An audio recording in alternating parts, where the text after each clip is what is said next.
Reciban todos un cordial saludo. Vamos a abordar los temas de la sesión 5 que tienen un énfasis sobre el deber moral. Vamos a iniciar el desarrollo de esta presentación afirmando que la posición que queremos asumir es la de una ética realista.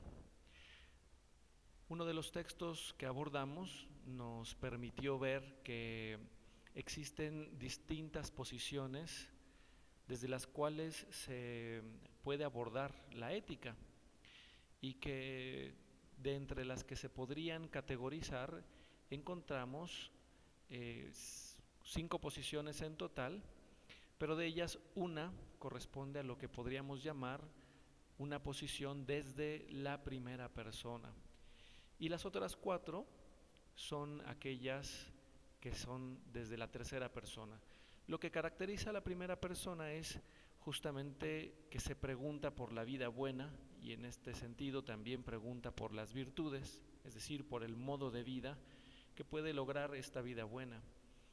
El acento aquí, y sobre todo el acento que nos sirve para nuestra búsqueda de una ética realista, es que justamente toma a la persona como protagonista. Aquí la imagen nos ayuda a justamente a ver que en este ¿qué debo hacer? Se está tomando la pregunta en primera línea, asumiéndola como propia. En cambio, las otras posiciones éticas, que podríamos llamar posiciones desde un observador, incluso si uno mismo es ese observador, más bien se matiza la pregunta por qué se debe hacer. Hay como una última abordaje impersonal de análisis sobre la vida moral, como justamente como la de un observador. Bien, pues el curso quiere asumir esta ética realista, es decir, esta ética en la primera persona.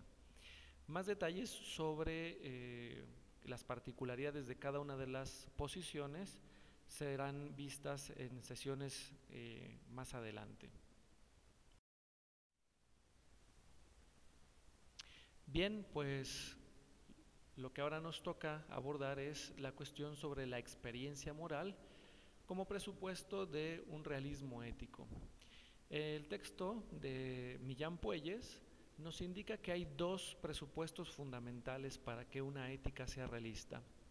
El primero de ellos es la asunción de una naturaleza humana como algo anterior a la libertad del hombre. Y bueno, sobre esto ya hemos insistido, un poco hemos profundizado acerca del ser personal del hombre como la naturaleza propia del ser humano. Y tenemos aquí justamente que afirmando el ser personal, estamos afirmando por una parte que el hombre es algo, es una realidad específica en la realidad, entre otras realidades, y además que este algo es un alguien, es decir, es una realidad subjetiva, subjetiva no en el sentido peyorativo del término, sino en el sentido fuerte, ontológico, es decir, que estamos delante de una subjetividad. Y justamente esto la distingue de todos los otros entes que encontramos en la realidad. Bien, pues el otro presupuesto es justamente que esta naturaleza es libre y en última instancia con ello estamos diciendo que esta naturaleza tiene la capacidad de afirmarse o negarse. Es decir, cada uno de nosotros puede afirmar o negar lo que uno es y quién es. Y justamente en esto está el acento del problema ético desde el punto de vista del realismo. Bien, otra de las características del realismo ético tiene que ver con la perspectiva de totalidad que asume para abordar la pregunta sobre la ética. Aquí en este momento me voy a permitir leer un texto de Maurice Blondel, un filósofo que tiene un texto principal que se llama La acción. Y la lectura de este párrafo tiene la intención de mostrarnos cómo la pregunta por la ética no es una pregunta por acciones particulares que se restringen a ámbitos particulares también, sino que más bien abarca justamente todo el sentido de la vida. Me permito leer. ¿Sí o no? ¿Tiene la vida humana un sentido y el hombre un destino? Yo actúo, pero sin saber siquiera en qué consiste la acción, sin haber deseado vivir, sin conocer exactamente ni quién soy, ni siquiera si soy. Oigo decir que esta apariencia de ser que se agita en mí, que estas acciones leves y fugaces como sombra, llevan en sí un peso eterno de responsabilidad, y que no puedo comprar la nada ni siquiera a precio de sangre, porque para mí la nada ya no existe. ¿Estaría entonces condenado a la vida? ¿Condenado a la muerte? ¿Condenado a la eternidad? Pero, ¿cómo y con qué derecho puede ser así, si yo ni lo he sabido ni lo he querido? Sé lo que debo hacer. Si hay algo que ver, tengo necesidad de verlo. Así sabré, quizás, si este fantasma que soy para mí mismo, con este mundo que llevo en mi mirada, con la ciencia y su magia, con el extraño sueño de la conciencia, ¿tiene verdaderamente alguna solidez o no? Descubriré sin duda lo que se oculta a mis actos, en ese fondo último en que, sin mí, a pesar de mí, sufro el ser y al mismo tiempo me adhiero a él. Sabré si tengo un conocimiento y una voluntad suficientes sobre el presente y el futuro, de modo que, sean ellos como fueren, nunca experimente su tiranía. El problema es inevitable. El hombre lo resuelve inevitablemente. Y esta solución, verdadera o falsa, pero voluntaria y al mismo tiempo necesaria, cada uno la lleva en sus propias acciones. Esta es la razón por la que hay que estudiar la acción. La significación misma de la palabra y la riqueza de su contenido se irán desplegando poco a poco. Es bueno proponer al hombre todas las exigencias de la vida, toda la plenitud oculta en sus obras, para reforzar en él el coraje de actuar con la fuerza del que afirma y del que cree. Este texto es fundamental porque nos muestra el alcance, pone las acciones en función del destino último del hombre y también de toda la responsabilidad que está implicada en la existencia humana, con todo su peso. Bien, pues estamos abordando la cuestión moral y justo por esto nos permitimos ver que dentro de las acciones que realiza el hombre hay las que están articuladas por la libertad, y en el sentido de lo que venimos diciendo podemos ya acotar una primera definición sobre las acciones morales, y de la forma más general podemos decir que los actos buenos son aquellos que convienen a la naturaleza humana. Pero ya de una forma más específica podríamos hacer los siguientes acentos. Los actos moralmente buenos son aquellos que responden a las exigencias propias de la naturaleza humana.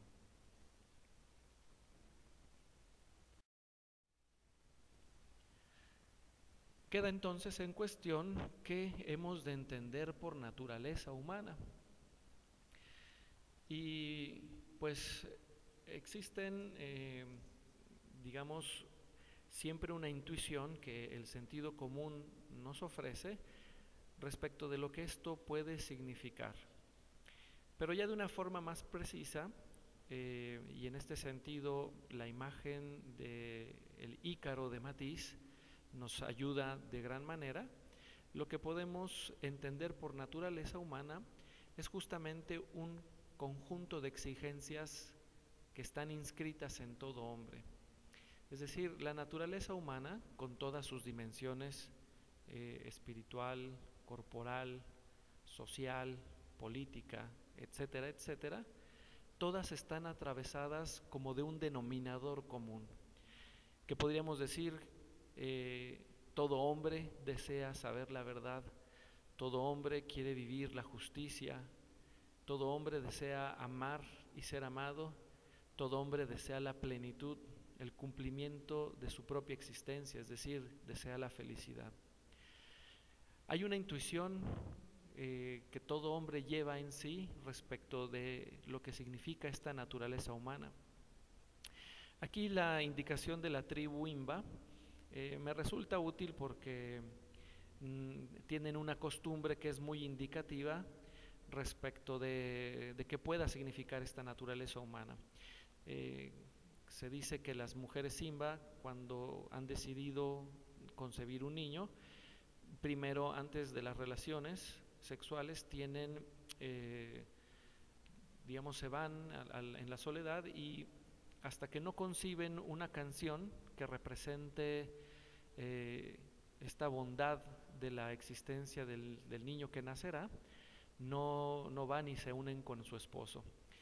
Y esta canción se vuelve el elemento decisivo de la vida de este hombre, de forma que se canta cuando nace, se canta en los momentos relevantes, se comparte con los seres queridos, incluso con toda la tribu, de forma que esta canción, es decir, esta realidad otra que está contenida en esta canción, le permite a todos recordar, y sobre todo al niño, que se irá siendo cada vez adulto, recordar quién es, tanto en los eventos alegres, fundamentales, en los pasos decisivos de la vida, como también como reclamo cuando esta persona pueda cometer alguna injusticia, cuando pueda distanciarse de aquello que la tribu le propone como contenido último de vida.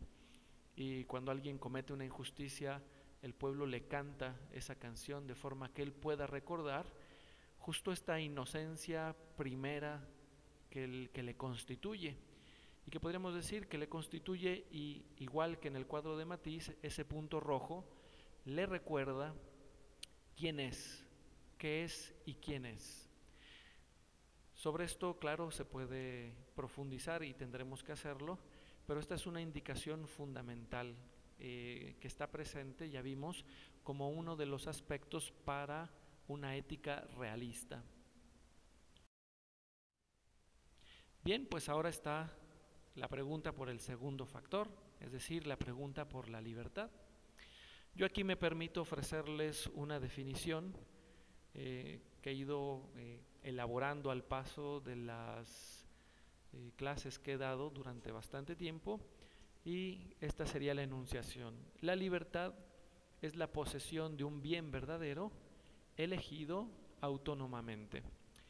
Iremos haciendo énfasis en los distintos aspectos que esta definición tiene. En primer lugar, la cuestión sobre la posesión. La libertad tiene sentido si finalmente nos permite adherirnos a algo distinto, pero esa adhesión no es subjetiva, no es meramente imaginaria, sino que es una posesión real, y la libertad quiere hacer suyas las cosas. Pero podemos ver que el significado de lo mío puede adquirir distintos sentidos. Hay un significado muy pobre cuando esto tiene que ver fundamentalmente con una dominación que yo hago respecto de algo. Yo compro algo y puedo decir que eso es mío porque lo poseo en tanto que lo domino. Pero hay una forma mucho más fundamental de posesión, que es justamente la de la pertenencia. Algo es nuestro de una forma mucho más radical cuando descubrimos que pertenecemos a esa realidad. La indicación más inmediata es en las relaciones interpersonales. Yo puedo decir que alguien es mi amigo, no porque lo domino, no porque ejerzo alguna coacción delante de él o sobre él, sino más bien cuando me descubro que pertenezco a esta relación de amistad. Otro tanto pasa con los esposos. Alguien puede legítimamente decir, ella es mi esposa, no porque la domina, no porque ejerce sobre ella alguna posesión extrínseca, sino porque se descubre perteneciendo a un mismo amor. La libertad se realiza justamente en este tipo de posesión, que evidentemente presenta una paradoja. En este tipo de posesión hay siempre una relación de dependencia, pero no es una dependencia que somete, sino que es una dependencia que realiza.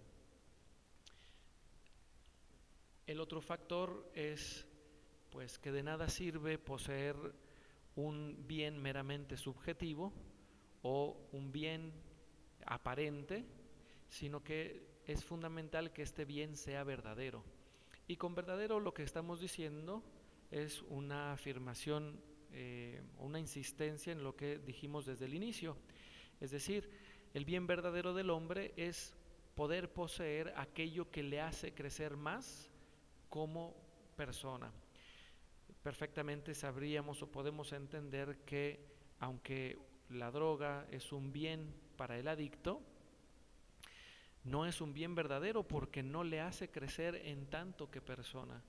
Por el contrario, reduce su humanidad esclavizándolo a un bien que no es capaz de hacerle crecer en libertad, que no es capaz de hacerle crecer en inteligencia, voluntad y afectividad. Por el contrario, se ve reducido.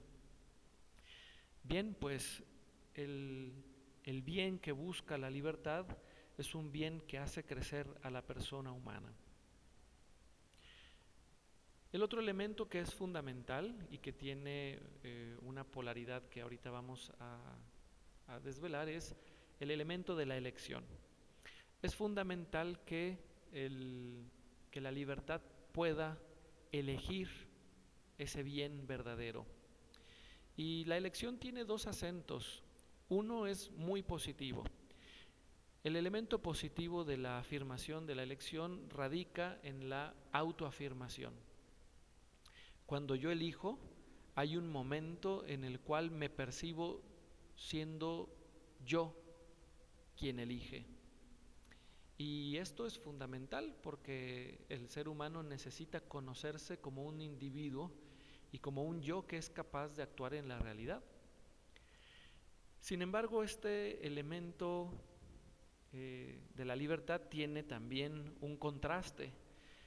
Y podríamos decirlo que es un contraste negativo porque en esta autoafirmación, en esta elección que se hace, se descubre el hombre en la soledad. Es decir, nadie puede sustituirle y las elecciones tiene que hacerlas él mismo. Muchas de las elecciones que hacemos cuando son más bien banales, un helado de limón o cuando elegimos por qué calle caminar, pues son un poco irrelevantes y muestran sobre todo muestran el aspecto del yo. Pero cuando la elección se vuelve dramática, es decir, cuando tengo que elegir sobre si cambiar o no de trabajo, si desposar o no a esta persona, si decidir sobre el bien común para mi familia o el bien personal, aquí vemos que las cuestiones se vuelven de verdad dramáticas. Es decir, la elección, a pesar de que tiene el aspecto positivo de la autoafirmación, muestra su contrapeso en el aspecto de la insustituibilidad. Soy yo que finalmente he de elegir entre un determinado conjunto de posibilidades. Y el otro elemento que es decisivo es el de la autonomía.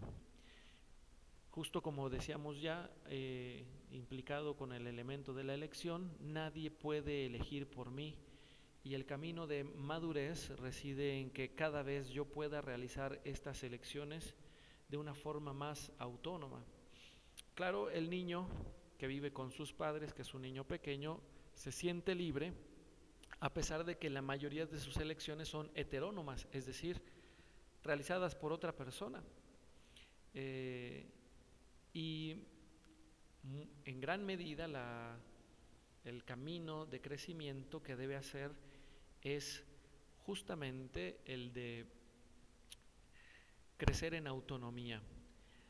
El momento decisivo para, digamos, de este crecimiento, no digo que antes no lo sea, pero hay en la adolescencia un descubrimiento de que efectivamente uno tiene que comenzar a madurar, es decir, tiene que empezar a decidir de forma autónoma. Y bueno, todo el mundo conocemos cuán crítico puede ser este trance si no es bien acompañado, y sobre todo si no está, digamos, si no hay otras realidades que en la percepción del adolescente ayuden a matizar el primer énfasis de autonomía que emerge, es decir, el distanciamiento de los padres. Sabemos muy bien la importancia que aquí de otras personas como maestros y amigos tienen para la maduración de la persona, de forma que el ejercicio de la autonomía no se vuelva mero capricho.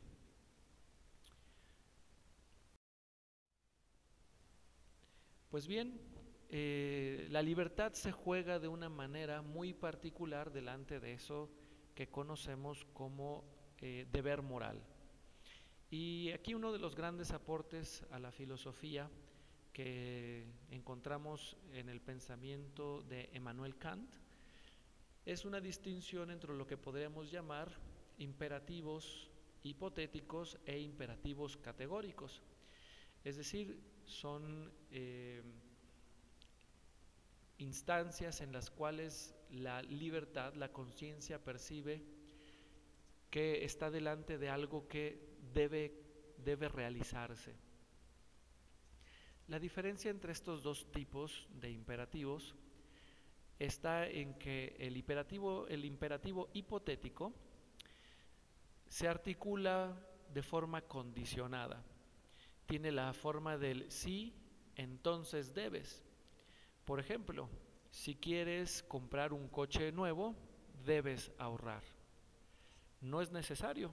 El ahorro no está obligado, sino en función de la compra del coche. Así pues, todo imperativo hipotético está condicionado por otra cosa que se quiere. No es en sí mismo, a diferencia justamente del imperativo categórico. Es decir, aquí lo que se impera no se impera para otra cosa, sino por sí misma.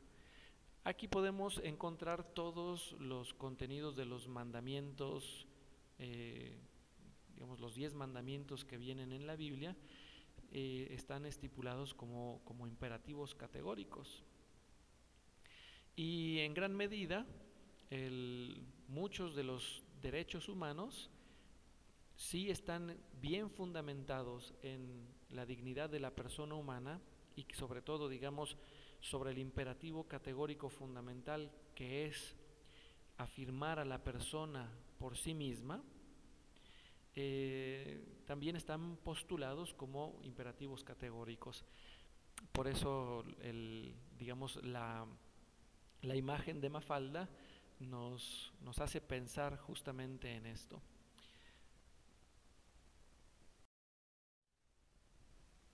Bien, pues profundizando en este deber moral, las lecturas nos han indicado que todo deber tiene dos aspectos. Uno formal, y en este sentido el deber es universal y absoluto, como el que está contenido en la enunciación: honrarás a tu padre y a tu madre. Esta es un imperativo que es para todo hombre. Nadie está excluido ni encuentra excepciones. Y justo por ello, él tiene un nivel de objetividad que hace que no dependa de la subjetividad de los individuos, sino por el contrario, y esto es muy interesante, más bien la determina y la constituye. Es decir, en gran medida, el ser humano encuentra un conocimiento de quién es y qué es, justamente en la apelación que le hacen estos imperativos categóricos. Con un juego de palabras, pero que es muy significativo, podremos decir que los imperativos categóricos sujetan al sujeto, es decir, le permiten ser una subjetividad, otorgándole un determinado límite, pero también abriéndolo a una instancia distinta a la de la propia individualidad y las normas que pudiera darse a sí mismo. Pero también encontramos un elemento material y en él podemos identificar lo que es de particular y de relativo, que podríamos indicar con la palabra lo debido. Aquí es la relación que tiene el deber justamente con el carácter contingente de la existencia humana y que siempre está determinado en un aquí y ahora, es decir, en una circunstancia específica.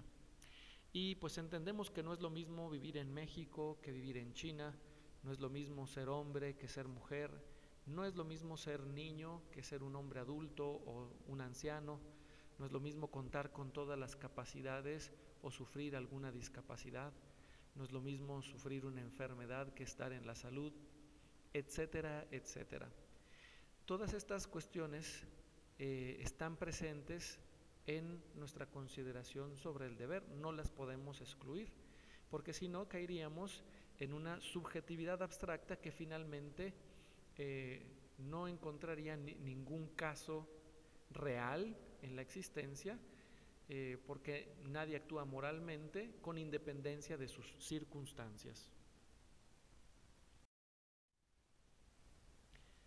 Así pues, es importante ver que lo relativo del deber moral no es de ninguna manera un relativismo. El relativismo más bien lo que tiende a hacer es a eliminar la exigencia objetiva del deber moral y en este sentido lo tiende a desrealizar.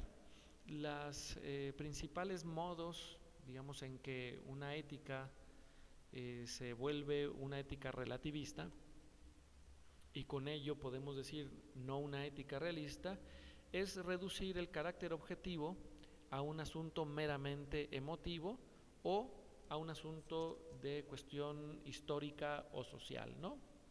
Es decir, a meras normas culturales. Más bien lo que tenemos que enfatizar es que lo relativo del deber moral se encuentra en justamente que hay una apelación directa de estos imperativos categóricos a la naturaleza humana en tanto que persona, no en tanto que animal, no en tanto que cosa, sino en tanto que persona. Y no una persona abstracta, sino a una individualidad particular, es decir, a este hombre. Y aquí podemos introducir nombres propios.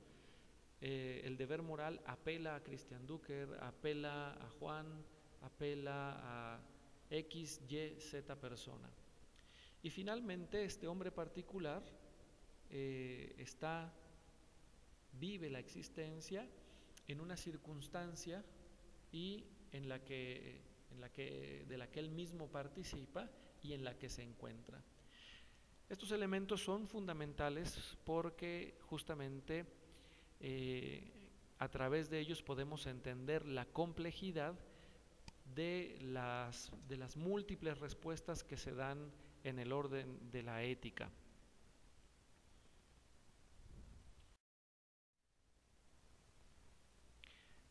Esto es un dato decisivo. Cuando tenemos que decidir, hacer un razonamiento moral, sobre el modo en el cual se cumple la exigencia de un imperativo categórico, es decir, de un imperativo del tipo del cual nos presenta la moralidad, como el que tenemos aquí en el ejemplo: honrarás a tu padre y a tu madre. Tenemos que considerar que siempre están presentes dos premisas fundamentales. Una que tiene que ver con el carácter prescriptivo y que en este sentido todo hombre es capaz de entender. Por ejemplo, todo hombre es capaz de entender y de percibir la exigencia moral contenida en honrarás a tu padre y a tu madre. Sin embargo, esta integración entre el carácter formal y el carácter material, es decir, sobre el modo específico en que debe ser cumplida esta existencia, puede encontrar en los casos reales distintas aproximaciones. Justamente el elemento descriptivo, que tiene que ver con la capacidad del hombre para entender el modo en el que satisfacer esta exigencia que se le pone en el imperativo categórico de la moralidad, puede haber distinciones importantes. En las imágenes, y las he conservado pequeñas para evitar un poco el escándalo, podemos ver dos formas de honrar a los padres. Una de ellas, muy próximas a nosotros, es este servicio, ya que los padres son ancianos, ¿no? Incluso un servicio alegre. Pero hay una cierta tribu que honra a los padres comiéndoselos, y uno podría justamente ver un contraste muy radical. En el fondo aquí hay la distancia entre el mandamiento que está contenido sobre la exigencia moral y el modo en el cual éste se cumple. Y desde el punto de vista moral, aunque parece o efectivamente es una aberración comerse a los padres, estrictamente no se está transgrediendo el orden de la moral. Otra cosa sería que uno los asesinara para comérselos, pero lo que sí es verdad es que en esta tribu, dejar que los padres se corrompan, el cuerpo de los padres se corrompa, significa hacer que se pierda. En cambio, comérselos significa integrarlos en la vida y hacer que permanezcan vivos. Entonces, en última instancia, aunque efectivamente hay una forma equivocada de entender cómo permanece una persona viva y trascendiendo después de la muerte, que efectivamente no es porque uno se coma su cuerpo, pero la respuesta al principio moral sigue siendo válida y justa. Claro que estaremos conocer los casos particulares, siempre exige al menos tener claridad respecto de el modo en que alguien entiende efectivamente el deber, es decir, el carácter prescriptivo, y el modo en el que cumple con eso, el modo en el que de forma teórica piensa que puede cumplir con esa exigencia moral. Nos ha salido también entonces al paso la pregunta sobre la radicalidad de estas exigencias. Y si nos preguntamos por el fundamento último del deber moral, podemos plantearnos una vía que tiene solamente dos soluciones: o el absurdo, ¿no? Y esto es lo que ha conducido a muchas posiciones que, digamos, cancelan la dimensión última de la racionalidad como apertura a la dimensión religiosa del hombre. Pues cuando no se opta por este absurdo, sino cuando hay una posición abierta, se abre la posibilidad de Dios como el fundamento último del deber moral. Un imperativo absoluto exige un imperante absoluto. Las imágenes en cierta medida nos muestran cómo la conciencia, ¿no?, este espejo que nos refleja, pero no solamente nos refleja de forma física, sino que hay el reflejo justamente de aquello que indicábamos antes, es decir, de todas estas exigencias contenidas en la naturaleza humana. Pero atrás de estas exigencias hay un imperativo que nosotros mismos no nos hemos dado de forma caprichosa o arbitraria, más bien reconocemos que son exigencias anteriores a una conciencia o a una elaboración propia y personal, sino que están allí articulándonos y moviéndonos justamente a responder a las exigencias de la naturaleza humana. Emmanuel Levinas, y aquí ya no hay caricaturas, nos dice que nos sale al paso esta exigencia radicalmente otra, esta otredad absoluta en las figuras del huérfano, la viuda y el forastero. Las imágenes apelan de tal manera a nuestra conciencia que entendemos perfectamente a qué instancia, a qué exigencia de nuestra humanidad hacen un reclamo.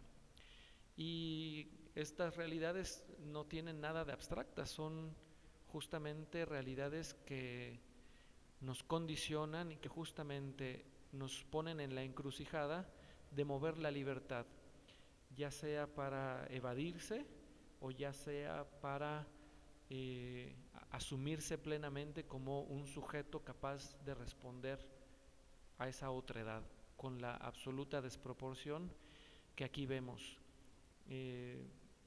No hay ningún plan, ninguna instancia tercera a la cual acudir. Estas realidades apelan a nuestro yo, a nuestra propia capacidad de acción y de constitución ética y moral.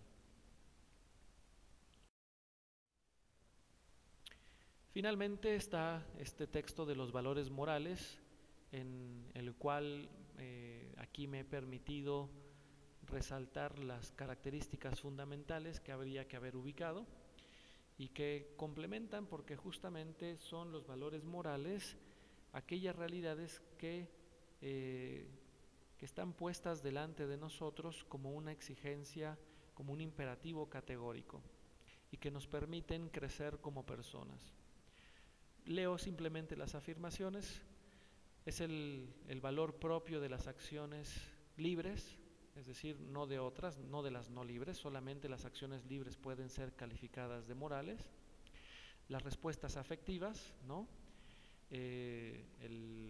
La avaricia y el rencor, o la bondad y la benevolencia son respuestas afectivas que también tienen un calificativo moral. Y las actitudes fundamentales, la veracidad, la humildad, el odio, son actitudes morales fundamentales que son calificadas de morales. Y bueno, esto nos indica, como dice la lectura, la distinción entre valores cualitativos y valores ontológicos.